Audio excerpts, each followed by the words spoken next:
सफर दर सफर तहरीर इशफाक अहमद। नमाज की कज़ा है बेटा, खिदमत की कोई कज़ा नहीं। लाहौर में जब मैंने एक बाबा से कहा कि मैं सूफी बनना चाहता हूँ तो उन्होंने पूछा किस लिए। मैंने कहा इसलिए कि ये मुझे पसंद है। आपने कहा मुश्किल काम है, सोच लो।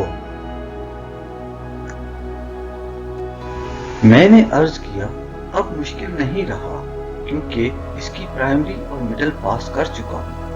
पास इनफास नफी इसबात का विर्द कर लेता हूँ। इसम ज़ात के महल की भी प्रैक्टिस है। आगे के रास्ते मालूम नहीं, वो आपसे पूछने आया हूँ और आपकी गाइडेंस चाहता हूँ। बाबा ने हंसकर कहा तो फिर तुम रूहानी ताकत हासिल करना चाहते हो, सूफी बनना नहीं चाहते हो। मैंने कहा इन दोनों में क्या फर्क है। कहने लगे रूहानी ताकत हासिल करने का मकसद सिर्फ खर्क आदात यानी करामात का हसूल है और ये ताकत चंद मशकों और रियाजतों से पैदा हो सकती है, लेकिन तसव्वुफ का मकसद कुछ और है।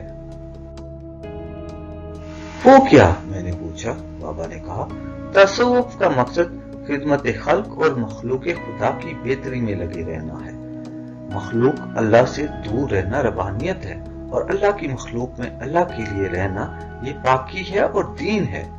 मुझे इस बाबा की ये बात अच्छी न लगी। बेचारा पेंडू बाबा था और इसका इल्म महदूद था। मैं उठकर आने लगा तो कहने लगा रोटी खाकर जाना। मैंने कहा जी कोई बात नहीं, मैं साहिबाल पहुंचकर खा लूंगा।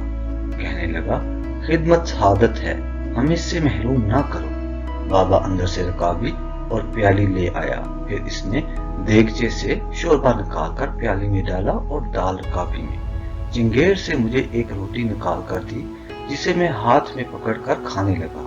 वहां मक्खियां काफी थी, बार बार डाइव लगाकर हमला करती थी। बाबा मेरे सामने बैठकर मक्खियां उड़ाने के लिए कंदूरी हिलाने लगा और मैं रोटी खाता रहा। इतने में मगरिब की अजान हुई। कोने में इसके मरीजों ने थोड़ी सी जगह लेप पोत करके एक मस्जिद सी बना रखी थी। वहां 10-12 आदमियों की जमात खड़ी हो गई। मुझे ये देखकर बड़ी नदामत हुई कि मैं रोटी खा रहा हूं और पीर मक्खियां झल रहा है। मैंने कहा बाबा जी आप नमाज पढ़े।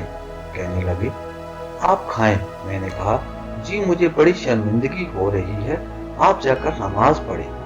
मुस्कुरा कर बोले कोई बात नहीं, आप खाना खाएं। थोड़ी देर बाद फिर कहा जनाबे अली उन्होंने नियत भी बांध ली है, आप नमाज अदा कर लें, कज़ा हो जाएगी।